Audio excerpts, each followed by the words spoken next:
நுங்கம்பாக்கம், வடபழனி போன்ற பகுதிகளெலாம் அந்த கோயிலுக்கு உரிய சொத்துக்கள் மாற்று மதத்தினர் இருக்காங்க அப்படின்னு. இன்னும் சொல்லப்போனால் வடபழனி முருகன் கோயிலுடைய அந்த வழியில் மசூதி போகிறதுக்காக வழி ஏற்படுத்தி கொடுக்கணும் அப்படின்னு சொல்லி விருகம்பாக்கம் எம்எல்ஏவே குரல் கொடுத்ததா அந்த விஷயங்கள்லாம் பார்க்க. சமீபத்தில் ஆளுநர் RN ரவி அவர்கள் சொன்னது என்னென்னா, கெமிக்கல் ட்ரக், அந்த ட்ரக் யூஸ் பண்ணுறது அதிகமாகிடுச்சு அப்படிங்கிறது.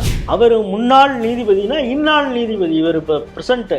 அவர் சொல்கிறார், அப்பா நீ சொன்னதுக்கு பிறகு நானே வேலைக்கு குங்குமம் வச்சுட்டு வரேன் அப்படிங்கிறது. ஒரு மத மோதலை தூண்டக்கூடிய வகையில் ஒருத்தன் இந்து விழாக்களில் இப்படி செய்கிறான் அப்படிங்கிறப்ப அவனுக்கு என்ன தண்டனை, அவன் எந்த நோக்கத்தோடு இது செய்தான், அரசியலமைப்பில் என்ன சொல்லியிருக்குதோ அதன்படி நான் செயல்படுவேன் அப்படின்னு ஒரு முதல்வர்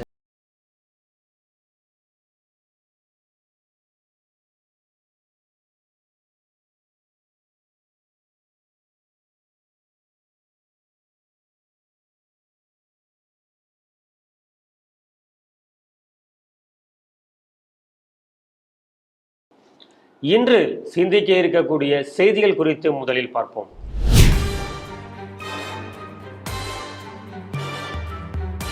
ஈரோடு கொங்கலம்மன் கோவில் நிலத்தை இஸ்லாமியருக்கு வழங்கும் HRNCE வலுக்கும் எதிர்ப்பு. போதைப் பொருள் வழக்கு விசாரணைகளை வேறு அமைப்பிற்கு மாற்றலாமா? நீதிமன்றம் காவல்துறைக்கு கேள்வி. சந்துரு அறிக்கைக்கு பின்னரே நெற்றியில் பொட்டு வைத்து பணிக்கு செல்கிறேன், நீதிபதி சுப்பிரமணியன். பெரம்பலூர் விநாயகர் சதுர்த்தி திருவிழாவில் மத மோதலை தூண்டும் விளம்பர தட்டி இந்து முன்னணி கண்டனம். சொத்து விவரம் கொடுக்காவிட்டால் சம்பளம் கட், அரசு அதிகாரிகளை விரலை விட்டு ஆட்டும் யோகி. ஸ்ரீ டிவியின் உண்மை நின்றிட வேண்டும் என்ற உரத்த சிந்தையோடு நான் உங்கள் பாஸ்கரன். இன்றைய செய்திகள் குறித்து சிந்திக்க நம்மோடு அரங்கத்தில் இணைந்திருப்பவர் மூத்த அரசியல் விமர்சகர் திரு ராஜேஷ் ராவ் அவர்களை ஸ்ரீ டிவி நேயர்கள் சார்பாக இன்றைய வரவேற்கிறேன். வணக்கம் சார். வணக்கம் சார். ஈரோடு மாவட்டத்தில் கொங்கலம்மன் அப்படிங்கக்கூடிய ஒரு பிரசித்தி பெற்ற அம்மன் ஆலயம், இது HRNCயின் கட்டுப்பாட்டில் இருக்குது. இந்த கோவில்களுக்குன்னு சில சொத்து பத்து இருக்குது, சில வணிக வளாகங்கள் கடைகளுமே இருக்குது. அதில் நேதாஜி அந்த வீதியில் அமர்ந்திருக்கக்கூடிய எண் 739 சதுர அடியில், எண் 585 நேதாஜி வீதியில் இருக்கக்கூடியதில் ஒரு 700 சொச்சம் சதுர அடியில் உள்ள ஒரு கடை. அந்த கடை ஏற்கனவே முருகாயம்மாள் அப்படிங்கக்கூடிய ஒரு ஹிந்து பெண்மணி பேரில் இருக்குது. கடை மட்டும்தான் அவங்க பேரில் இருக்குது. ஆனால் இப்போ அந்த கடையை வச்சு யூஸ் பண்ணிகிட்டு இருக்கிறது பிரதீப் அகர்வால் அப்படிங்கிற ஒரு பேரில். அப்போ அதை முறைப்படி மாற்றணும் அப்படிங்கிறது ஒரு கோரிக்கை. அடுத்ததாக இன்னொரு கடை நேதாஜி, இது அடுத்த வீதியில் இருக்குது. இந்த வீதி நம்பர் 87. இந்த வீதியில் இருக்கக்கூடிய கடையோட சதுரடிங்கிறது 121 சதுரடி. இந்த கடை பாட்ஷா அப்படிங்கிற ஒரு பேரில் இருக்குது. இந்த கடையை அவருடைய மகன் அலாவுதீன் பெயரால் மாற்றணும் அப்படின்னு சொல்லிட்டு அந்த கோவில் நிர்வாகம், இதில் மாற்று கருத்தோ ஆட்சேபனையோ இருந்தால் நீங்கள் இந்த நோட்டீஸ் கொடுத்ததுலேருந்து ஒரு 15 நாளுக்குள்ள ஆட்சேபனை தெரிவிக்கலாம் அப்படிங்கிற நோட்டீஸை பத்திரிகையில் வந்திருக்கு. இந்த செய்தி எப்படி பார்க்குறீங்க? இந்த பத்திரிகை செய்தியை ஒட்டி இந்து முன்னணி இது சம்பந்தமாக தங்களுடைய ஆட்சேபனையை முதல் ஆளாக அவர்கள் பதிவு செய்திருக்கிறார்கள். இதுபோல் அங்கே இருக்கக்கூடிய மக்களையும் ஒரு விழிப்புணர்வு ஏற்படுத்தி நீங்களும் உங்களுடைய ஆட்சேபனையை நீங்கள் பதிவு செய்யலாம் அப்படின்னு சொல்லியிருக்காங்க. இந்த சமீப ஒரு வாரமாக பார்க்குறோம், இந்து முன்னணி 2 சிறப்பான செயல்கள். ஒன்று, இது ஒரு நோட்டிஃபிகேஷனாக வந்திருக்கு, ஒரு அட்வர்டைஸ்மெண்ட் வந்திருக்கு. இதே அந்த மக்கள் நீங்கள் பார்ட்டிசிபேட் பண்ணுங்கள், உங்களுடைய ஆட்சேபனையை தெரிவிங்கன்னு ஒரு விழிப்புணர்வு ஏற்படுத்தியிருக்காங்க. அதே போல் வக்ஃப் ஆக்ட் இப்போ கொண்டு வந்திருக்காங்க. அது சம்பந்தமாக பலர் தங்களுடைய கருத்துக்களை சொல்லலாம்னு கவர்மெண்ட் சொன்ன பொழுது அதற்கும் அவங்க ஒரு விழிப்புணர்வு விஷயங்களை சொல்லி, இந்து முன்னோடைய மாநில தலைவர் மரியாதைக்குரிய திரு காடேஸ்வரா சுப்பிரமணியர் அவர்களே இந்த இதில் ஃபைல் தன்னுடைய இதை பதிவு செய்துவிட்டு மக்களையும், இந்து மக்களையும் இதில் உங்களுடைய கருத்துக்களை பதிவு செய்யலான்னு ஒரு விழிப்புணர்வு தூண்டியிருக்கிறாங்க. ஆகவே இந்த செயல்களுக்காகவே நம்ம இந்து முன்னணியை பாராட்டலாம். நாம் தொடர்ந்து பார்க்கிறோம், இந்து கோயிலுக்கு சொந்தமான சொத்துக்களை மாற்று மதத்தினர் தொடர்ந்து அதை அனுபவித்து வருவதை பார்க்கிறோம். தொடர்ந்து இந்த இந்து சமய அறநிலையத்துறை, அது அறநிலையத்துறையா இல்லை கொள்ளைத்துறையான ஒவ்வொருத்தவங்க ஒவ்வொரு கமெண்ட் அடிக்கிறாங்க. சேகர் பாபு அந்த அமைச்சராக வந்ததிலிருந்து இது வரைக்கும் 6000 கோடிக்கு அதிகமான சொத்துக்களை மீட்டு இருக்கிறோம். இப்போ நடந்த முருகன் மாநாட்டிலே கூட அதெல்லாம் ரொம்ப பெருமையாக பேசினார்கள். நாம் தொடர்ந்து கேட்டுருக்கோம். அதை வந்து ஒரு வெள்ளையறிக்கையாக கொடுங்க. எத்தனை சொத்துக்களை யார் யாரிடமிருந்தெல்லாம் மீட்டீர்கள், அவர்கள் எத்தனை ஆண்டுகளாக அதை அனுபவித்து வந்தார்கள், அதில் அரசியல்வாதிகள் எத்தனை பேர், இந்து மதம் சாராதவர்கள் எத்தனை பேர், இந்து தெய்வங்களை பழித்தும் இழித்தும் பேசிக்கொண்டிருப்பவர்கள் யாராவது அனுபவிச்சிருக்கிறாங்களா, இதெல்லாம் எத்தனை வருஷங்களாக அவங்க அனுபவிச்சாங்க, வாடகையாகவோ இல்லை குத்தகையாகவோ இது வரைக்கும் எவ்வளோ கொடுத்துருக்காங்க, சரி இது வரைக்கும் எதுவும் அவங்க கொடுக்கல அப்படின்னா அவர்கள் மீது நீங்கள் விதித்த அபராதம் என்ன, இப்படியெல்லாம் தொடர்ச்சியாக நாம் ஸ்ட்ரீட் டிவியில் கேட்டிருக்கோம். ஆனால் ஒரே ஒரு யூடியூபருக்கு மட்டும் நம்ம இந்த கேள்வி கேட்டதெல்லாம் அவருக்கு தெரியல. அவன் நம்ம கோயில் விஷயமாக தினமும் ஏதோ ஒரு வகையில் ஹெச்ஆர்என்சி நடத்தக்கூடிய அட்டூழியங்களை செய்திகள் சிந்தனைகள் தான் நம்ம பேசிகிட்டு இருக்கோம். பாவம் அவர் இதெல்லாம் பார்க்கறது இல்லை போல இருக்குது. அவர் சொல்கிறத மட்டும்தான் பேசணும்னு நினைக்கிறார். அது ஒரு பக்கம் போகட்டும். ஆனால் நாம் தொடர்ந்து இந்த தர்மத்திற்காக பேசிக்கொண்டு இருக்கிறோம். இந்த அரசு அப்படிங்கிறது இந்துக்களுக்கான அரசு மட்டுமல்ல, அனைவர்களுக்குமான அரசு அப்படின்னு சொன்னால் கூட, ஆனால் இந்துக்களுக்கு பல விஷயங்களில் துரோகம் செய்கிறது அப்படின்னு பார்த்துருக்கோம். பல கோயில்களில் வந்து குத்தகைக்கு விட்டுருக்கிறது மாற்று மதத்தினர் விட்டுருக்காங்க. நம்ம என்ன சொல்கிறோன்னா, இப்போ வக்பு சொத்தே அவங்க கோயிலே வக்பு சொத்தில் இருக்குங்கிறது தான் இப்போ நிறையா பிரச்சனை போயிட்டுருக்குங்கிறத பார்க்குறோம். நுங்கம்பாக்கம், வடபழனி போன்ற பகுதிகளெலாம் அந்த கோயிலுக்கு உரிய சொத்துக்கள் வந்து மாற்று மதத்தினர் இருக்காங்க அப்படின்னு. இன்னும் சொல்லப்போனால் வடபழனி முருகன் கோயிலுடைய அந்த வழியில் வந்து மசூதி போகிறதுக்காக வழி ஏற்படுத்தி கொடுக்கணும் அப்படின்னு சொல்லி விருகம்பாக்கம் எம்எல்ஏவே குரல் கொடுத்ததை அந்த விஷயங்கள்லாம் பார்க்குறோம். ஆகவே மாற்று மதத்தினருக்கு இந்து கோயிலின் நிலங்களை கொடுக்குதுன்னா இவங்களுக்கு அவ்வளவு சந்தோஷம். ஏற்கனவே இதே ஸ்ட்ரீட் டிவியில் நம்ம பேசியிருக்கிறோம். திருநெல்வேலியில் நெல்லையப்பர் கோயில், அதை சுற்றி கிட்டத்தட்ட 250 கடைகள் இருக்குது. அதில் பல கடைகள் இப்போ ஏலம் எடுக்கிறது இந்துவாக இருப்பாங்க, உள்வாடகை பார்த்திங்கன்னா மாற்று மதத்தினருக்கு கொடுத்துருப்பாங்க. ஆனால் இதையெல்லாம் கண்டும் காணாமல் அங்கே ஹெச்ஆர்என்சி அதிகாரிகள் இருக்கிறாங்க அப்படின்னு சொல்லியிருக்காங்க. ஆகவே இந்த அரசு இந்துக்களுக்கு பல விஷயங்களில் துரோகம் செய்து கொண்டு இருக்கிறது. நாங்கள் அப்படி துரோகம் செய்யலை அப்படின்னு சொல்கிறதுக்காக இப்பொழுது அகில உலக இந்து இந்த முருகன் மாநாடு நடத்தினாங்க. அந்த முருகன் மாநாட்டில் நடத்தி அதில் ஒரே ஒரு விஷயம், பல தீர்மானங்கள் அதில் கொண்டு வந்தாங்க. ஒரு தீர்மானம் வந்து கந்தசஷ்டி பாராயணம் நடக்கும் அப்படின்னு சொல்கிற உடனே அவங்க கூட்டணியில் இருக்கிறவங்கெல்லாம் எவ்வளோ பொங்கியிருக்காங்க அப்படிங்கிற பார்க்குறோம். விசிகாவுடைய ரவிக்குமாராக இருக்கட்டும், அதுக்கப்புறம் அவர்களுக்கு ஆதரவாக யூடியூப்பில் பேசக்கூடியவர்களாக இருக்கட்டும், தீகா இருக்கட்டும். தீகா வந்து நீங்கள் கணக்கு வழக்கு பார்க்கறது தான் ஹெச்ஆர்என்சியோட வேலை, நம்ம என்ன சொன்னோமோ அதுதான் சொல்லியிருக்காரு. ஆனால் அர்ச்சகரை நியமிக்கிறது ஆகம விஷயங்கள் எல்லாம் தலையீடு பண்ணும் பொழுது கம்கமாக இருந்தாங்க. ஆனால் இந்த மாநாடு நடத்திய பிறகு கணக்கு வழக்கு பார்க்கறது மட்டும்தான் கணக்கு புள்ள வேலை தான், நீ வந்து மாநாடு நடத்துகிறதோ அந்த பிரச்சாரம் இந்து பிரச்சாரம் செய்கிறது உன்னுடைய வேலை இல்லை அப்படிங்கிறது. இப்போ வந்து ஆர்எஸ் பாரதி ஒரு பேட்டி கொடுத்துருக்காரு, அந்த தீர்மானத்தில் இருக்கிறது அனைத்தும் ஸ்டாலினுக்கு தெரியும் அப்படின்னு சேகர் பாபு சொல்கிறாரு. ஆனால் எங்கே நம்முடைய இஸ்லாமிய ஓட்டுகளும் முஸ்லீம் ஓட்டுகளும் போயிட்டு பயந்துட்டு ஆர்எஸ் பாரதி அப்படி நடக்கிறதற்கு வாய்ப்பு இல்லைங்கிறார். அந்த துறையில் இருக்கக்கூடிய அமைச்சர் அவர் சொல்கிறாரு இந்த தீர்மானம் என்ன இருக்குங்கிறது ஸ்டாலினுக்கு தெரியுங்கிறாரு.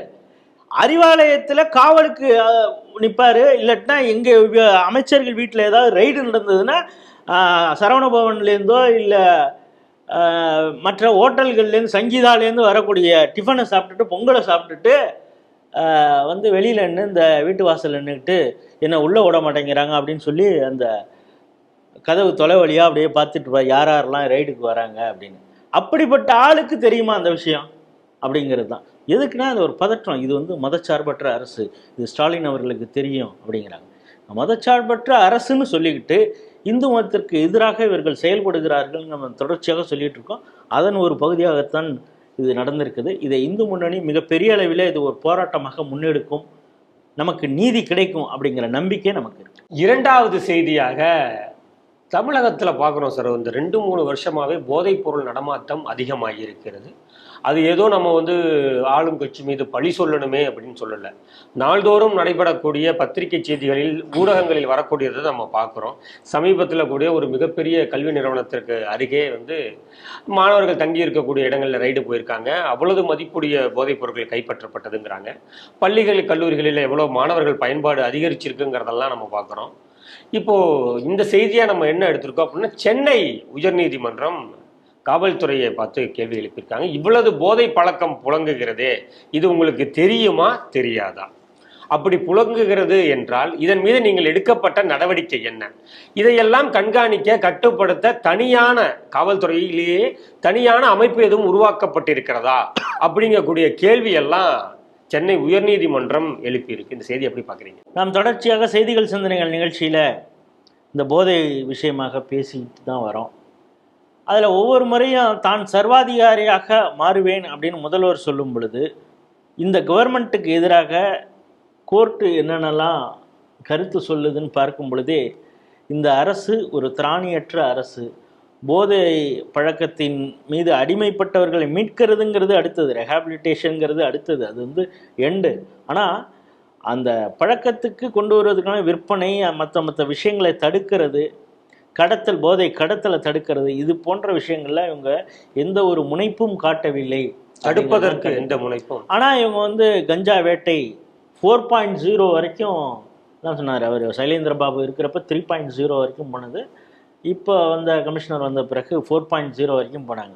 ஆனால் அங்கிங்கெனாதபடி எங்கும் கஞ்சா புழக்கம் இருக்கிறது. இப்போ சமீபத்தில் ஆளுநர் ஆர்.என். ரவி அவர்கள் சொன்னது என்னென்னா, கெமிக்கல் ட்ரக், அந்த ட்ரக்கு யூஸ் பண்ணுறது அதிகமாகிடுச்சு அப்படிங்கிறது தான். நேற்று கூட பார்த்திங்கன்னா கோடியக்கரையில் 2 பாக்ஸ் வந்து கரை தட்டி ஒதுங்கி இருக்குது. அந்த பாக்ஸ் இருக்குங்க பவுடர்டு ஃபார்முலா இருக்கக்கூடிய மெத்தடமைன் அந்த இதை கிடச்சிருக்கு அப்படிங்கிறாங்க. தூத்துக்குடியிலேருந்து இலங்கைக்கு கடத்த இருந்த சாரஸ், அதாவது என்னென்னா கஞ்சா, அந்த கஞ்சாவை வந்து கஞ்சா ஆயில்னு கேள்விப்பட்டிருக்கோம். அந்த கஞ்சா ஆயிலுடைய அடுத்த ஒரு பை ப்ராடக்ட்டும் கொண்டு வந்துட்டாங்க. அது வந்து சாரஸ் அப்படின்னு அதுக்கு பேர் ஏதோ சொல்கிறாங்க.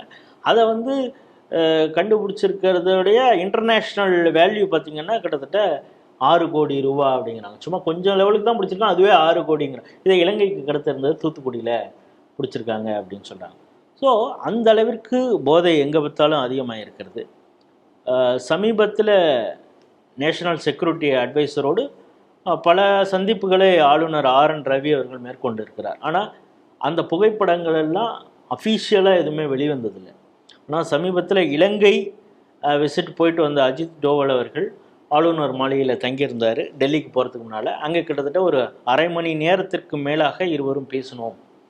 குறிப்பாக இந்த போதை நடமாட்டத்தை குறித்து நான் பேசினேன் அப்படின்னு ஆளுநர் ஆர்.என். ரவி அவர்கள் அஃபீஷியலாக பதிவு செய்திருக்காங்க. அப்படின்னா நாங்கள் 2 பேரும் பேசணும், பாதுகாப்பு சம்பந்தமாக பல விஷயங்களை பேசணும் அப்படிங்கிறதை விட்டு போதை விஷயமாகவும் பேசணும். இதுக்கு வந்து இன்டர்நேஷ்னல் நெட்வொர்க் எப்படி இங்கே செயல்பட்டுருக்கு, அது சம்மந்தமாக பத்திரிகையில் வந்து செய்து ஜாஃபர் சாதிக்கு பற்றியெல்லாம் அவருடைய நெட்வொர்க் பற்றியெல்லாம் கூட பேசியிருக்கிறோம் அப்படிங்கிறதாக சொல்கிறார்கள் அப்படின்னு பத்திரிகை செய்தியில் வந்தது. அப்படின்னா ஆளுநர் அவர்கள் நேஷ்னல் செக்யூரிட்டி அட்வைசரோட இதை வந்து ஒரு ப்ரியாரிட்டைஸ் பண்ணி பேசுகிறார் அப்படின்னா தமிழகம் எவ்வளோ ஒரு ஆபத்தான சூழ்நிலையில் இருக்குது. சட்டம் ஒழுங்கு அது வந்து சந்தி சிரிக்குது, அது நமக்கு தெரியும். அந்த சட்டம் ஒழுங்கு சந்தி சிரிப்பதற்கு காரணமே போதை அப்படிங்கிறதா. நேற்று பார்க்குறோம் ஒரு பெண் டிஎஸ்பியோட சண்டை பிடிச்சி ஒரு போராட்டம் பண்ணுறாங்க, அது தடுக்க தான் வராங்க, அவங்கள சண்டை பிடிச்சி தூக்கி போடுறாங்க. அதுக்கு பிறகு போலீஸ் லத்தி சார்ஜ் பண்ணது. அதாவது இங்கே போலீஸுக்கே மரியாதை இல்லை. பல இடங்களில் போலீஸும் இந்த போதை கடத்தக்கூடிய கும்பலோடு சேர்ந்து அவங்களும் பண்ணியிருக்காங்க அப்படின்னு சொல்கிறோம்.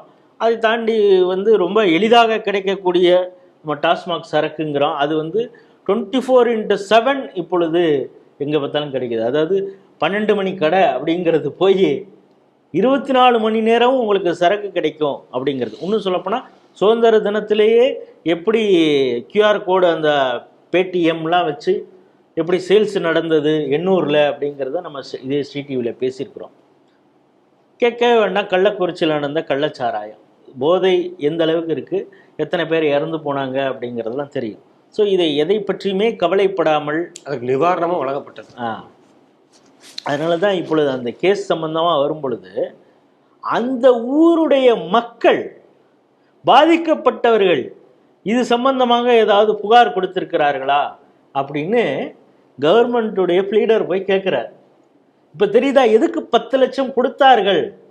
வேறு ஒருத்தர் கேஸ் போடுறாரு, இது வந்து கள்ளச்சாராயம் எதற்கு, இந்த கவர்மெண்ட் எந்த நடவடிக்கை எடுக்கலை, 10 லட்சம் ரூபா இவங்க இழப்பீடு கொடுக்கறதுங்கிறது எந்த வகையில் நியாயம் அப்படின்லாம் அவர் கேஸ் போடும் பொழுது அரசு தரப்புலேருந்து ஆஜரானது அதெல்லாம் ரைட்டுங்க. கள்ளக்குறிச்சியிலேருந்து யாராவது இதுக்கு புகார் கொடுத்தாங்களா? உங்கள் நீதிமன்றத்துக்கு வந்து வழக்கு தொடுத்துருக்காங்களா அப்படின்னு. இப்போ புரியுதா ஏன் 10 லட்சம் உடனடியாக போய் இவங்க டெஸ்பேட்ச் பண்ணாங்க.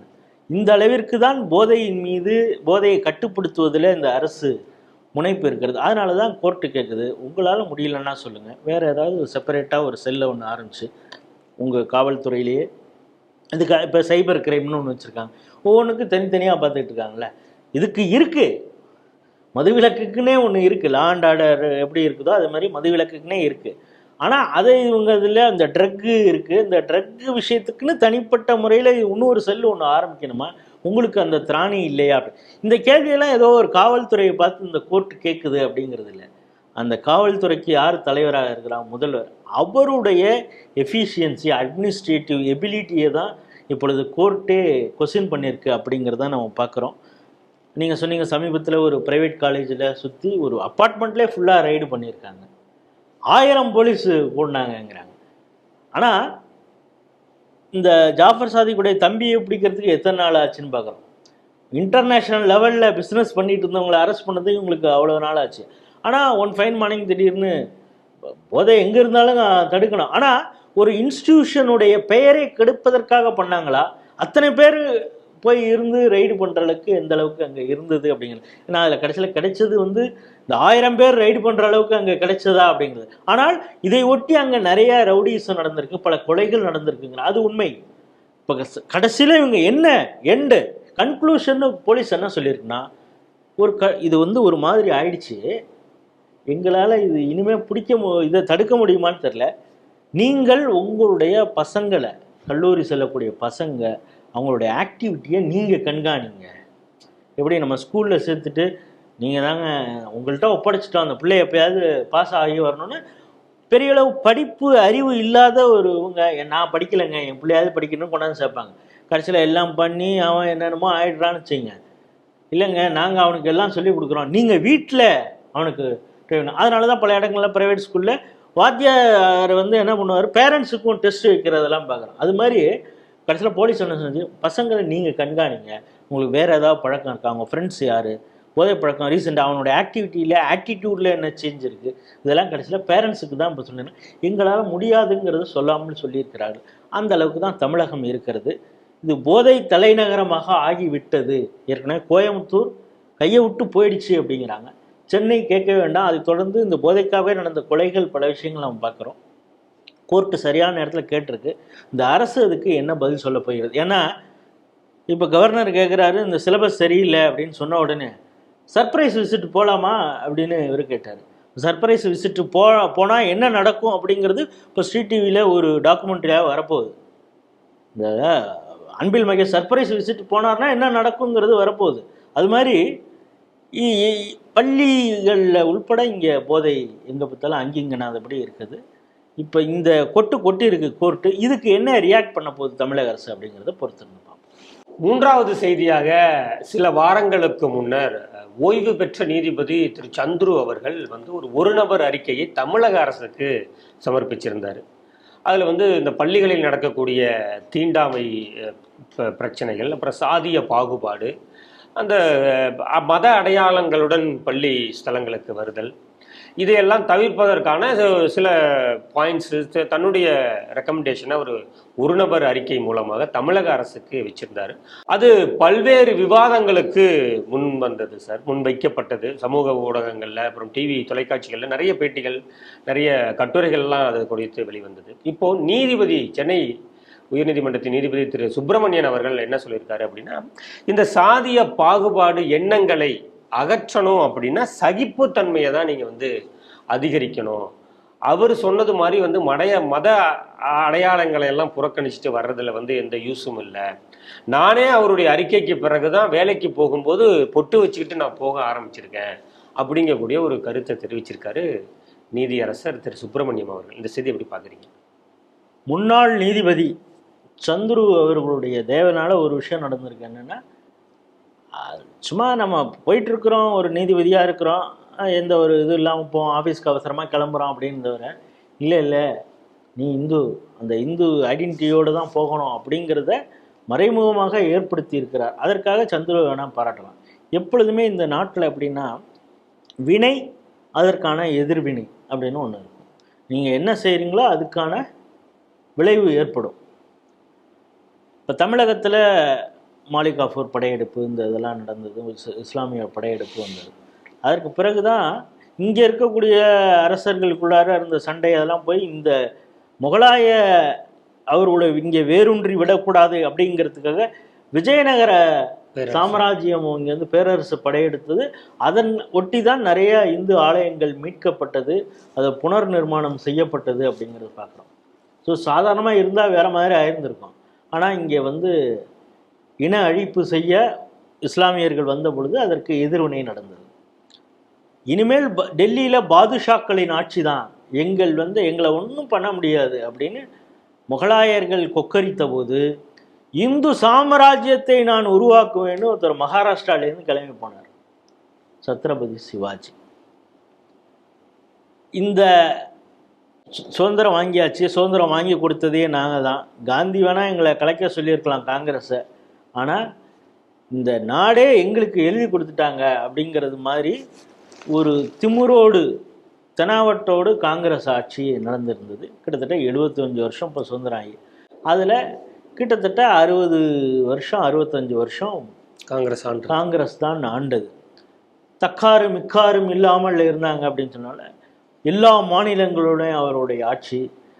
இது எங்களுக்கு எழுதி கொடுத்துட்டாங்க, அதுவும் குறிப்பாக நேரு குடும்பத்திற்கு தான் எழுதி கொடுத்துட்டாங்க அப்படிங்கிறது மாதிரி ஒரு திமிரோடு இருந்தாங்க. ஆனால் அவங்களுக்கு தெரியல, இதே போல ஒரு எதேச்சை அதிகாரத்தோடு ஒரு குடும்பம் செயல்பட்டால் அவர்களுக்கு எதிராக சாதாரண மக்கள் கிளர்ந்து எழுவார்கள் அப்படின்னு. அதுலேயும் இந்த செக்குலரிசம்னு ஒன்று கொண்டு இந்து மக்களுக்கிடையே இருக்கக்கூடிய சின்ன சின்ன பிளவுகளை பெரிய அளவில் ஆக்கி ஜாதிய கண்ணோட்டத்தோடு பிளவுபடுத்தி இந்துக்களை பிரிவினை எண்ணத்தோடு அவங்கள அப்படியே வச்சிருக்கலாம், அதன் மூலமாக சிறுபான்மையினர் ஓட்டு நம்ம வாங்கலாம் அப்படின்னு காங்கிரஸ் நினைக்கும் பொழுது, இல்லை, இந்துக்களை எங்களால் ஒருங்கிணைக்க முடியும், அதன் மூலம் ஒரு சக்தியை, ஜனநாயக சக்தியையே ஏற்படுத்த முடியும், அதை தேர்தல் அரசியலையும் கொண்டு ஜெயிக்க வைக்க முடியும் அப்படின்னு ஆர்எஸ்எஸ், அதோடிலிருந்து பிறந்த ஜனசங்கம், அந்த ஜனசங்கத்திலிருந்து தோன்றிய பாஜக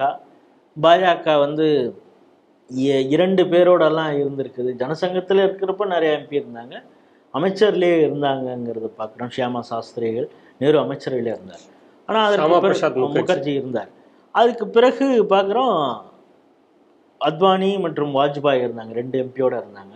பிறகு அடுத்தடுத்து நடந்தது நமக்கு வரலாறு தெரியும். இப்பொழுது 3வது முறையாக பாஜக ஆட்சி செய்கிறது. இதுதான் வினைக்கு எதிர்வினை. செக்குலரிசம், போலியான செக்குலரிசம் நீங்கள் பேசுனதுக்கு எதிராக இந்துத்துவ ஐடென்டிட்டியோட பாஜக ஆட்சியில் பண்ணது. அது போலத்தான் இப்போ இதையும் நான் பார்க்குறேன். சும்மா இருந்தது சொரிஞ்சு விட்டது மாதிரி இருக்குது. நாம் பல இடங்களில் பார்க்குறோம், ஸ்கூலில் நீங்கள் இந்து ஐடென்டிட்டியோட வராதிங்க அப்படிங்கிற சொல்லி அதற்கு எதிராக அங்கேயே போராடக்கூடிய வீரமிக்க அந்த மாணவிகளை நாம் பார்க்குறோம். குறிப்பாக இந்துக்களை மட்டும் தாக்கக்கூடிய வகையில் இவங்களுடைய இந்த ரிப்போர்ட் இருந்தது அப்படிங்கிறது பல இடங்களிலே சந்துரு ரிப்போர்ட்டுக்கு எதிர்ப்பு. இன்னும் அதை முழுசாக கவர்மெண்ட் ஏற்றுக்கொண்டு நடைமுறைக்கு கொண்டு வருதா இல்லையாங்கிறது தெரியல. ஏன்னா அதில் முக்கியமாக சொல்லியிருக்கிறது ஆதி திராவிடர் பள்ளின்னு இருக்கக்கூடாது, அது அரசு பள்ளின்னு சொல்லணும், கள்ளர் பள்ளின்னு இருக்கக்கூடாது, அரசு பள்ளின்னு தான் இருக்கணும்னு சொன்னாங்க. அதை இவங்க கொண்டு வரலான்னு யோசிக்கும் பொழுதே அதிமுக தென் தமிழகத்தில் மிகப்பெரிய போராட்டத்தை முன்னெடுத்தோடனே, ஏன்னா இந்த கள்ளர் பள்ளிங்கிறது கிட்டத்தட்ட 800க்கும் மேற்பட்ட பள்ளிகள் இருக்குது. It is not coming under school education, அதுக்கு கீழே இது வராது. ஆனால் இப்போ பெரிய அளவு போராட்டம் பண்ணதும் இந்த பள்ளியை நாங்கள் இப்பொழுதுக்காக இதை பெயர் மாற்றத்துக்கு நாங்கள் முற்படவில்லை அப்படின்னு சரண்டர் ஆகிடுச்சு இந்த அரசு. இது ஒன்றும் பெரிய அளவில் பேசப்படலை. ஆனால் இது அதிமுகவுக்கு ஒரு வகையில் கிடைத்த வெற்றின்னு இருந்தால் கூட அந்த சமுதாயம் பெரிய அளவில் போராடியதுனால அப்படியே பின்வாங்கிட்டாங்க. இப்போ நீங்கள் ஃபஸ்ட்டு ப்ரிஸ்கிரைப் பண்ணதுலேயே இங்கே தோல்வி வந்துடுச்சு. அதை தான் இதில் எல்லோரும் சகிப்புத்தன்மையோடு இருக்கணும், மற்றவங்கள ஏற்றுக்கணும் அப்படிங்கிறது தானே பார்க்கணுமே தவிர, இதற்காக உன்னுடைய ஐடென்டிட்டியை மறைச்சிட்டு வா அப்படின்னா, அதுவும் ஒரு செட் ஆஃப் பீப்புளுக்கு மட்டும் உன் ஐடென்டிட்டியை அழைச்சிட்டு வா. நீ ஹிஜாப் போட்டுட்டு வரலாம், குல்லா போட்டுட்டு வரலாம், மற்றவர்கள் சிலுவை போட்டுட்டு வந்தால் அதெல்லாம் பிரச்சனை இல்லை. நீ 90 வச்சுட்டு வராத, விபூதி வச்சுட்டு வராத, குங்குமம் வச்சுட்டு வராத, பூ வச்சுட்டு வராதுங்கிறப்ப தான் இந்த பிரச்சனை இப்பொழுது உருவெடுத்திருக்கிறது. இதற்கு வந்து வேற யாரோ பதில் சொன்னால் அதுக்கு வெவ்வேறு விதமான அதுக்கு பின்னால் இருக்கக்கூடிய பேக்ரவுண்டு சொல்லுவாங்க. அவங்க செங்கிம்பாங்க, பாஜக ஆதரவாளர்பாங்க, என்னென்னோ சொல்லுவாங்க. அவருடைய ஃப்ரெட்டர்னிட்டியில் இருக்கக்கூடியவர், அவர் முன்னாள் நீதிபதினா இந்நாள் நீதிபதி, இவர் இப்போ ப்ரெசண்ட்டு. அவர் சொல்கிறார், அப்பா நீ சொன்னதுக்கு பிறகும்பா நானே வேலைக்கு குங்குமம் வச்சுட்டு வரேன் அப்படிங்கிறது. இதை விட அது அது தடித்த வார்த்தை யூஸ் பண்ணுறது, அப்படி சொல்லக்கூடாது. ஏன்னா அவர் என்னதான் இருந்தாலும் சந்துரு வந்து இந்த நாட்டுடைய நிதியமைச்சரை கேவலமாக பேசியிருந்தா கூட சந்துருங்கிறவர் எப்படியோ ஒரு நீதிபதியாக இருந்திருக்கார். அதனால் அதை நம்ம அந்த வார்த்தையை சொல்ல முடியாது. ஆனால் இதற்கு சரியான பதிலடி அப்படின்னு ஒரு டீசெண்டாக சொல்கிறதுன்னா அப்படி தான் சொல்லலாம். சரியான ஒரு பதிலடியை நீதிபதி சுப்பிரமணியம் அவர்கள் கொடுத்திருக்கிறார் அப்படிங்கிறத நம்ம பார்க்கலாம். 4வது செய்தியாக, இன்னும் சில நாட்களில் விநாயகர் சதுர்த்தி வருகிறது. அங்கங்கே கொண்டாட்டம் கோலாகலத்துக்கு இந்துக்கள், இன உணர்வோடு இருக்கக்கூடிய இந்துக்கள் தயாராகிட்டு இருக்காங்க. பெரம்பலூர் பக்கத்தில் ராஜா தியேட்டர், அந்த தியேட்டர் பக்கத்தில் வந்து ஒரு மிகப்பெரிய கட் அவுட் வச்சுருக்காங்க. செப்டம்பர் 7 விநாயகர் சதுர்த்தி விழா கொண்டாட வாருங்கள், அழைக்கிறோம் அப்படின்ட்டு. அந்த கட் அவுட்டுக்கு கீழே எண்டில் சின்னதாக ஒரு ஸ்டிக்கர் ஒட்டின மாதிரி இருக்குது, ஃப்ரீ பாலஸ்தீன் அப்படின்னு சொல்லிட்டு. இது ரெண்டுத்துக்கும் சம்மந்தமே இல்லாமல் இருக்கு. இது மத மோதலை தூண்டுவதற்காக வைக்கப்பட்டதா, இல்லை அந்த cut out Vinayagar Chaturthi cut அவுட்டுக்கு வச்சவங்களே இதையும் சேர்த்து வச்சுருக்காங்களா அப்படிங்கிறது நமக்கு தெரியல. இது குறித்து இந்து முன்னணியுமே அவங்க சமூக வலைதளத்தில் பதிவிட்டுக்கிட்டு வராங்க. இந்த செய்தி எப்படி பார்க்குறீங்க? கடைசியாக கிடைத்த தகவல், அந்த இந்து முன்னணி போராட்டத்திற்கு பிறகு அது நீக்கப்பட்டு இருக்கிறது. ஃப்ரீ பாலஸ்தீன்ங்கிறது நீக்கப்பட்டு இருக்கிறது, இந்த விளம்பர தட்டி அகற்றப்பட்டு இருக்கிறதுங்கிறது செய்தி. இது இந்து முன்னணி போராட்டத்திற்கு கிடைத்த வெற்றி அப்படிங்கிறது. சொல்ல சூடான ஐஸ்கிரீம் மாதிரி விநாயகர் சதுர்த்திக்கு விளம்பர தட்டியில் சேவ் பாலஸ்தீனோ இல்லை ஃப்ரீ பாலஸ்தீனோ இல்லை பாகிஸ்தான் ஜிந்தாபாத்னு வச்சுருந்தா கூட, வைக்க மாட்டாங்கன்னு அர்த்தம் இல்லை. பல இடங்களில் வந்து பாரத் மாதாக்கு ஜெயின்னு பிஜேபிக்காரன் எங்கேயாவது கோஷம் போட்டால் பாகிஸ்தான் ஜிந்தாபாத்னு ஒரு சில அடிப்படைவாதிகள் அங்கங்கே சத்தம் போடுறதையும் பார்க்குறோம். அதனால் எங்கேயும் போட மாட்டாங்க அப்படின்லாம் அர்த்தம் இல்லை. சமீபத்தில் இந்த காசா இந்த போர் நடந்து கொண்டு இருக்கும் பொழுது, உச்சகட்டத்தில் இருக்கும் பொழுதே கூட நம்ம பார்க்குறோம், நீலகிரியை ஒட்டி அந்த மேட்டுப்பாளையம் போகிற ரோட்லேயே கூட அந்த சுவர் விளம்பரமாக எழுதுவாங்க இல்லையா, அந்த பாலத்திலெல்லாம் கூட பாலஸ்தீனத்திற்கு ஆதரவாக பல விளம்பரங்கள் எழுதப்பட்டது. இந்த பெயிண்டில் எழுதினது, அதற்கு எதிர்ப்பு தெரிவித்தார்கள் அங்கே இருக்கக்கூடிய இந்துத்துவ அமைப்பினரும் சரி, பாஜகவும் தங்களுடைய கண்டனங்களை தெரிவித்ததெல்லாம் நம்ம பார்க்குறோம். சரி, அதற்கு அப்படி எழுதினவங்களுக்கு அரெஸ்ட் பண்ணாங்களா? அவங்கள் மீது, அதாவது ஒரு பிரிவினை எங்கேயோ நடக்கிற ஒரு விஷயத்துக்கு இங்கே வந்து இஸ்லாமிக் பிரதர்வுட்டுங்கிற பேரில் இங்கே ஒரு போராட்டத்தை நடக்கிறாங்க அப்படின்னா, அதை ஒட்டி இவங்க வேறு விதமான பயானில் வேறு ஏதாவது சொல்லி அடுத்தடுத்த நடவடிக்கைகளில் ஏதாவது ஈடுபடுவாங்களா? இவங்க ஏதாவது அமைப்பில் தொடர்பில் இருக்காங்களா இது மாதிரி எழுதுகிறவங்க அப்படின்லாம் இந்த காவல்துறை கைது செய்து அவங்கள வந்து விசாரணை பண்ணியிருந்தா இது போன்ற அடுத்தடுத்த சம்பவங்கள் நடக்காமல் இருக்கும். ஆனால் இதெல்லாம் கண்டுக்கான பேருக்கு ஏதோ பாஜகக்காரன் போராட்டம் பண்ணுறான் அப்படிங்கிறதுக்காக பேருக்கு அரெஸ்ட் பண்ணிடுறது, பிறகு அவனை விட்டுடுறது. ஏன்னா அவங்க கூட்டமாக 100-150 பேர் வந்து போலீஸ் ஸ்டேஷனை முற்றுகையிட்ட உடனே உங்களே விட்டுருவாங்க. நம்ம சமீபத்தில் கூட பார்த்தோம், அவருடைய வாட்ஸ்அப்பில் ஸ்டேட்டஸ் வச்சுருந்தோம் வேலூரில் இல்லையா, காட்பாடியில் அவர் வச்சுருந்துருக்காரு. அதில் வந்து தவறாக தான் சொல்லிக் கொடுக்கப்படுகிறது. வந்து மாற்று தெய்வங்கள் வந்து மாற்று மதத்துடைய தெய்வங்கள் வந்து சைத்தான் அப்படிங்கிறது மாதிரி சொல்லிக் கொடுக்கப்படுது. இப்படி சொல்லிக் கொடுக்குறானே சொல்லி ஒரு வார்த்தை கொஞ்சம் எக்ஸ்ட்ரா போட்டிருக்கா. அது ஏற்புடையதாக இருக்கலாம். ஆனால் அதில் கண்டென்ட்டுங்கிறது அதுதான். அந்த வாட்ஸ்அப்பில் இருக்கக்கூடிய கான்டாக்டில் இருக்கக்கூடிய எவனோ அதை பார்க்க போகிறான். அதை வந்து அவர் ஷேர் பண்ணல, எந்த ஒரு குரூப்புக்கோ எங்கேயுமே ஷேர் பண்ணல, ஒரு ஸ்டேட்டஸ் வச்சுருந்ததுக்காக. ஏன்னா இப்படி ஒரு ஸ்டேட்டஸ் ராஜஸ்தானில் இருந்த டைலர் வச்சுருந்ததுனால தான் கொலை செய்யப்பட்டார்னு பார்க்குறான். அட்லீஸ்ட் இவங்க அந்த அளவுக்கு விட்டுட்டாங்களேன்னு வேணால் ஒரு வகையத்தில் நம்ம நிம்மதி அடையலாம். ஏன்னா இவங்க 230 பேர், அதில் பண்ண சின்ன சின்ன பசங்கள் தான் போய் அந்த ஜுவல்லரிக்கு முன்னால் என்ன போராட்டம் பண்ணியிருக்காங்க. இதில் என்ன கூத்துனா, அங்கே இருக்கக்கூடிய காவல்துறை அவங்கெல்லாம் போங்க, நான் நடவடிக்கை எடுக்கிறேன், இது கம்ப்ளைண்ட் நீங்கள் கொடுங்க, ஏன்னா உங்களை மனசை புண்படுத்திடுச்சுன்னு கம்ப்ளைண்ட் கொடுங்க, இது சைபர் ஆக்டில் எந்த அளவுக்கு வருதுன்னு நாங்கள் சொல்லி நடவடிக்கை எடுக்கிறோம் அப்படின்னு தானே சொல்லணும்.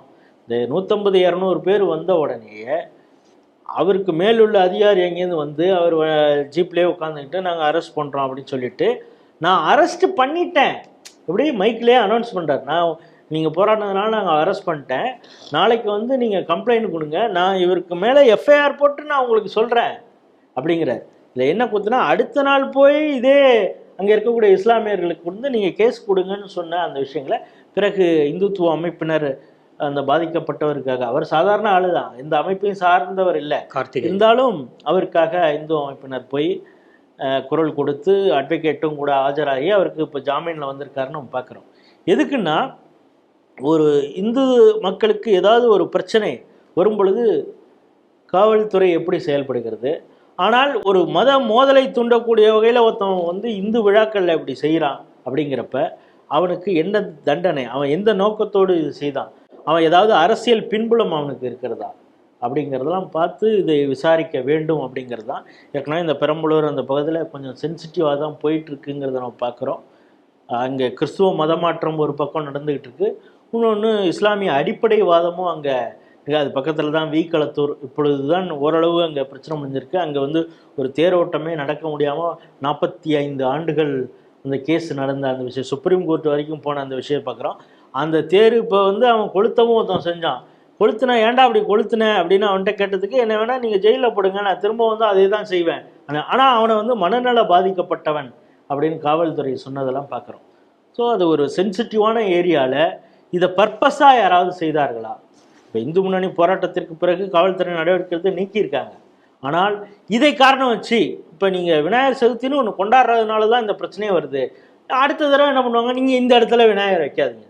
இவங்களால மேக்சிமம் என்ன முடியும்னா அவன் அப்படி தான்ப்பா போராடுவான், அவன் அப்படி தான்ப்பா பிரச்சனை பண்ணுவான், நீங்கள் வந்து விநாயகரை வச்சு கும்புறதை நிறுத்திக்க அப்படின்னு தான். அந்த அளவுக்கு தான் இவங்க இந்துக்களுக்கு பாதுகாப்பு வழங்கக்கூடிய அளவிற்கு காவல்துறை இருக்கிறது தமிழகத்தில் அப்படிங்கிற ஒரு பரிதாபமான சூழல் தான் இதை காட்டுகிறது. இறுதி செய்தியாக, அரசு என்பது ஒரு மிகப்பெரிய நிர்வாகம். அதில் வந்து அரசாங்கம் சில தகவல்களை சேகரிப்பாங்க, அது முழுமை அடையாது, அதுக்கான ஃபாலோ அப்பை தொடர்ந்து பண்ணிக்கிட்டே இருப்பாங்க. சில அரசு வந்து ஐயோ முடியலையே அப்படின்னு சொல்லிட்டு கைவிடக்கூடிய இதெல்லாம் நம்ம பார்த்துருக்கோம். உத்தரப்பிரதேசத்தில் யோகி அவர்கள் எடுக்கக்கூடிய எல்லா முடிவுமே அதிரடியாகத்தான் இருக்கிறது. அதில் வந்து அரசு ஊழியர்கள்லாம் அவங்களுடைய சொத்து விவரங்களை மனோவ் சம்பத்தா அப்படிங்கக்கூடிய ஒரு போர்ட்டல் ஒன்று இருக்குது, அதில் அப்டேட் பண்ணணும்னு சொல்லியிருக்காரு. அதுவுமே சொல்லி கிட்டத்தட்ட 2-3 வருஷம் ஆக போகிறது போல இருக்குது. அதில் 71% அந்த அரசு ஊழியர்கள் மட்டும்தான் தங்களுடைய அந்த சொத்து விவரங்களை அப்டேட் பண்ணியிருக்காங்க. இன்னும் 2.5 லட்சம் பேர் அதில் பதிவு பண்ணாமல் அப்படியே காலம் தாழ்த்திக்கிட்டே இருக்காங்க. ஆகஸ்ட் 31 தான் டெட்லைன்னு சொல்லியிருக்காங்க, அப்பவும் அவர்கள் செய்யலை. என்ன பண்ணலாம் அப்படிங்கும்போது அதிரடியாக அரசு என்ன பண்ணியிருக்காங்க, எல்லாருக்கும் சேலரியை ஹோல்டு பண்ணுங்க, சேலரியை ஹோல்டு பண்ணி வச்சுருக்காங்க. இப்போ அங்கே ஒரு பெரிய அதிரடியில் அவர் இறங்கியிருக்காரு. இந்த செய்தியை எப்படி பார்க்குறீங்க? சாதாரணமாக ஒரு ப்ரைவேட் இன்ஸ்டிடியூஷனில் ப்ரைவேட் கம்பெனியில் இது மாதிரி நடக்கும். எத்தனை லீவ் போட்டிங்களோ அதை இது பண்ணுறது, வேறு ஏதாவது ரிமார்க்ஸ் இருந்தது அப்படின்னா மெமோ மாதிரி கொடுத்து வித்ஹோல்டு பண்ணி வைக்கிறது சேலரியை அப்படின்லாம் நடக்கும். கவர்மெண்ட்டு பல அரசு அதிகாரிகளை பார்த்திங்கன்னா கவர்மெண்ட்டை ரன் பண்ணுறதே நாங்கள் தான், அதுவும் இந்த செக்ரட்டரியேட்டில் வேலை பார்க்குறவங்க இருக்காங்க பாரு, கவர்மெண்ட் மிஷினரியே எங்கள் கையில் தான் இருக்குது அப்படின்னு. ஏன்னா ஜெயலலிதா முதல்வராக இருந்த பொழுது அரசு அதிகாரிகள் குறிப்பாக ஆசிரியர்களுக்கு எதிராக, அரசு ஊழியர்களுக்கு எதிராக பல அதிரடி நடவடிக்கை எடுத்த பொழுது அந்த லிஃப்ட் ஆப்ரேட்டர் கூட அந்த பக்கம் இல்லாமல் அவங்களுடைய அவங்களுக்கு உடம்பு முடியாமல் இருந்தது, லிஃப்ட்டில் தான் அவங்க செக்ரட்டரியேட் போய் ஆகணும். அப்படி இருந்தால் கூட அதை ஆப்ரேட் பண்ண முடியாத அளவுக்கான வேலைகளை பண்ணி வச்சுருந்தாங்க. ஏன்னா செக்ரட்டரியேட்டில் இருக்கிறவங்க யாருன்னு முதல்வரைக்கும் நான் காட்டுறோம் அப்படின்னு சொன்னால். அதற்கு பிறகு கைது நடந்தது.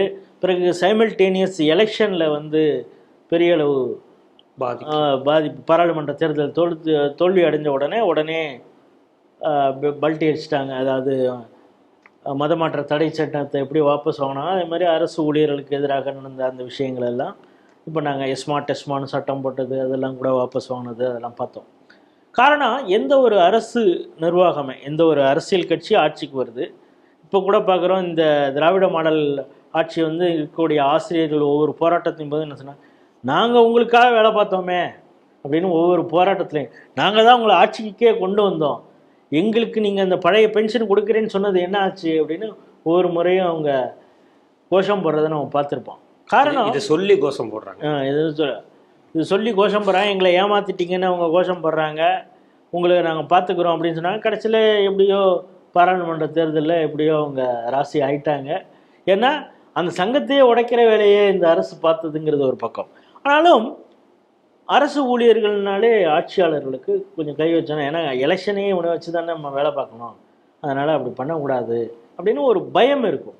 ஆனால் உத்தரப்பிரதேசத்தில் எதிர்பார்த்ததை விட பெரிய அளவு தோல்வி தான். அதாவது தோல்விங்கிறது என்னென்னா 36 இடம் வந்திருக்கே தவிர 80ல் கிட்டத்தட்ட ஒரு 75-65 இடம் வரும் அப்படின்னு நினைக்கிற இடத்துல 30 கிட்ட தான் சீட்டு வந்துருந்தது. சரி, அவருடைய அட்மினிஸ்ட்ரேஷனில் ஏதாவது மாற்றம் இருக்குமா யோகி அப்படின்னா, நான் பாராளுமன்ற தேர்தலில் எலெக்ஷனில் ஜெயித்தாலும் தோத்தாலும் என்னுடைய நிலைப்பாடு மாறாது, I am a strict officer அப்படின்னு அவர் மீண்டும் ப்ரூவ் பண்ணியிருக்காரு. சொன்னது மாதிரி டெட்லைன் முடிக்கல. இவங்க என்ன நினச்சிருப்பாங்கப்பா, கவர்மெண்ட்டு கேட்கும்பா சொத்தை கொடுன்னு, அவங்க ஒவ்வொன்றா பார்த்துக்கிட்டா இருக்காங்க, அப்படியே போகலாம் அப்படின்னு. அதுவும் இப்போ தமிழகத்தில் கிட்டத்தட்ட 8.5 கோடி பேர் ஜனத்தொகை, அதில் அரசு ஊழியர்கள்லாம் கிட்டத்தட்ட ஒரு 80 லட்சம், எல்லாத்தையும் சேர்த்தோன்னா கிட்டத்தட்ட 60-80 லட்சத்தில் தான் இருப்பாங்க. இதை கண்காணிக்கிறது அவர்களுக்கு பயந்துக்கிட்டே இந்த அரசு இருக்குது. அங்கே கிட்டத்தட்ட 20 கோடி ஜனத்தொகை. அங்கே எப்படி எவ்வளோ அளவுக்கு அரசு ஊழியர்கள் இருப்பாங்கன்னு யோசிச்சு பாருங்கள். ஆனால் அதையும் ஒரு கண்ட்ரோலில் ஒரு சீஃப் மினிஸ்டர் வச்சுருக்கிறாருன்னா, அவர் எடுக்கக்கூடிய நடவடிக்கையில் எவ்வளோ ப்ரியாரிட்டி அவர் கொடுக்குறாரு. ஒன்று, இவங்க பார்க்குறதுக்கு மாங்க், அதாவது ஒரு துறவி மாதிரி இருக்கார், அந்த அளவுக்கு இவருக்கு அட்மினிஸ்ட்ரேஷன் அதெல்லாம் இருக்குமா அப்படின்லாம் இவங்க நினச்சிருப்பாங்க. ஆனால் அவர் சட்டம் ஒழுங்கை பேணி காப்பது ஒரு பக்கம் இருந்தால் கூட அட்மினிஸ்ட்ரேஷனில் எந்த வகையில் அவர் செயல்படுகிறார் அப்படிங்கிறது தான் இந்த விஷயத்தெல்லாம் காட்டுது. சாதாரணமாக அரசியல் கட்சிகள் எல்லாத்தையும் ஒரு தேர்தல் கண்ணோட்டத்தோடு தான் கணக்கு போடுவாங்க. நம்ம இது பண்ணால் நாளைக்கு எலெக்ஷன் என்ன ஆகும், இவங்களுக்கு இப்படி பண்ணணும், விவசாயிகள்கிட்ட கொஞ்சம் ஸ்ட்ரிக்டாக இருந்தோன்னா நாளைக்கு அவங்க நமக்கு இது எதிராக மாறிடுவாங்க, அரசு ஊழியர்கள் மாறிடுவாங்க, என்ஜிஓஸ் மாறிடுவாங்க, சிறுபான்மையினர் ஐயோ வேண்டாம், அவங்க தான் பல்காக நமக்கு ஓட்டு போடுவாங்க. இந்த மாதிரி ஒவ்வொருத்தவங்களுக்கு ஒரு சங்க் ஆஃப் ஓட்டுங்கிறத வச்சுக்கிட்டு தான் எல்லாத்தையும் கால்குலேட் பண்ணுவாங்க. ஆனால் எனக்கு நீதி நிர்வாகம் இதுதான், எனக்கு எது சரிப்படுகிறதோ, அதாவது சட்டத்திற்கு உட்பட்டு எது அரசியலமைப்பில் என்ன சொல்லியிருக்குதோ அதன்படி நான் செயல்படுவேன் அப்படின்னு ஒரு முதல்வர் செயல்பட்டிருக்காரு. தைரியமாக ஒரு எக்ஸிக்யூட் பண்ணியிருக்காரு. அநேகமாக கிட்டத்தட்ட 1-2 இல்லை 2.5 லட்சம் அரசு ஊழியர்களுக்கு 31ஆம் தேதி ஆனால் நமக்கு சம்பளம் கிடைக்கும் அப்படின்னு நினச்சவங்களுக்கு உத்தரவு பண்ணி வச்சிருக்காங்க. நீ எப்போ சொத்து கொடுக்குறியோ அப்போ தான் கிரெடிட் ஆகும் அப்படிங்கிறது. இது ஒரு சாதாரண, பார்க்குறதுக்கு நம்ம ஏதோ நியூஸில் பேசிட்டு போகிறோம்ப்பா, ஒரு அரசு ஒரு சாதாரண நடவடிக்கை இதை எடுக்கலை. இது அவங்களுக்கு ஒரு பெரிய சமிகையை கொடுத்துருக்காங்க. இது கவர்மெண்ட்டு இந்த பெஞ்சை தேய்ச்சிட்டு போனால் எப்படியும் மாதம் ஆனால் கடைசி ஆனால் நமக்கு சம்பளம் கொடுத்துருவாங்க, எதை பற்றி நம்ம கவலைப்பட வேண்டாம் அப்படிங்கிறது இல்லை. நீ அந்த கவர்மெண்ட் ரூலில் என்ன சொல்லியிருக்குதோ அதை நீ ஃபாலோ பண்ணால் தான் உனக்குமே சம்பளம் கிடைக்கும் அப்படின்னு கவர்மெண்ட்டு சொல்லியிருக்குது. பார்த்திங்கன்னா இந்த சர்வீஸ் புக்கில் இதெல்லாம் இருக்குது. எல்லா கவர்மெண்ட் எம்ப்ளாயீஸும் சர்வீஸ் புக்கில் நீ வருஷமானால் உன்னுடைய சொத்துக்களை நீ இது பண்ணணும் அப்படின்னு. நம்மளே பார்க்குறோம், பிரதமர் நரேந்திர மோடி எப்படி ஒவ்வொரு வருஷமும் அவருக்கு எவ்வளோ இது இருக்குது, அசட் எவ்வளோ இருக்குது, தனக்கு வந்த கிஃப்ட்டுகளுடைய வேல்யூ என்ன, அந்த கிஃப்ட்டுகளை எங்கெங்கெல்லாம் கொடுத்துருக்குறேன், டொனேஷன் அவ்வளோ கொடுத்துருக்கேன். அப்துல் கலாம் அவர்கள் ஜனாதிபதி ஆகி அங்கேருந்து இங்கே அண்ணா யூனிவர்சிட்டி ஹாஸ்டலில் தான் அவருக்கு கெஸ்ட் ஹவுஸில் தான் தங்கினார். அவருக்கு கிடைச்ச புத்தகங்கள் எவ்வளோ கிஃப்டாக வந்தது, அந்த புத்தகங்களை எத்தனை லைப்ரரிக்கு நான் அனுப்பிச்சேன் அப்படிப்பட்ட தலைவர்கள் இருந்த ஊர் இது. அதனால் பியூரோக்ராட்ஸு நம்ம என்ன வேணாலும் சொல்லி சமாளிச்சுக்கலாம் அப்படிங்கிறது மாதிரி இல்லை. அவர்களுக்கும் ஒரு கிடுக்கி பிடி போடக்கூடிய ஒரு ஏபிள் லீடர் இருக்காங்க, சிஎம் இருக்காங்க அப்படிங்கிறது தான் காட்டியிருக்காரு. ஆனால் தமிழகத்தில் அதெல்லாம் கேட்க முடியும். இப்போ தமிழகத்தில் இங்கே ஒரு அமைச்சர் ஏய் சொத்தெல்லாம் நீ காட்டுப்பா அப்படின்னு அதிகாரிகள் சொல்ல முடியுமா? போராட்டம் வெடிக்கும் இல்லை, அவங்களுக்கு வசூல் பண்ணி கொடுக்கறதே பல அதிகாரிகளாக தான் இருக்காங்கங்கிறத நம்ம பார்த்துருக்குறோம். அதனால் இது நடந்தது ஊபி, நான் திரும்ப வருது, இது நடந்தது உத்தரப்பிரதேசம், தமிழகத்திலாம் இப்படி நடக்கிறதுக்கு வாய்ப்பே இல்லை அப்படின்னு இது பார்க்கக்கூடிய நேயர்களுக்கே புரியும் அப்படின்னு நினைக்கிறேன். நேயர்களுக்கு தெரியும், நாம் தினந்தோறும் 5 செய்திகளை எடுத்து விவாதித்து மக்கள் முன் கொண்டு வந்து சேர்க்கிறோம். முன்னணி செய்தி ஊடகங்கள் எடுத்து விவாதிக்க தயங்கக்கூடிய, அஞ்சக்கூடிய செய்திகளை ஸ்ரீ டிவி தேச நலனில் அக்கறை கொண்டு நெஞ்சுரத்தோடு இந்த செய்திகளை எல்லாம் விவாதித்து உங்கள் முன் கொண்டு வந்து சேர்க்கிறது. அந்த வகையில் இன்றைய செய்திகள் சிந்தனைகள் நிகழ்ச்சியில் கலந்து கொண்டது தனது ஆக்கப்பூர்வமான கருத்துக்களை நம்மோடு பகிர்ந்து கொண்ட அரசியல் விமர்சகர் திரு ராஜேஷ் ராவ் அவர்களுக்கு நன்றியை தெரிவித்துக் கொள்கிறோம். நன்றி சார். நன்றி. ஜெய் ஸ்ரீராம். ஜெய் ஸ்ரீராம்.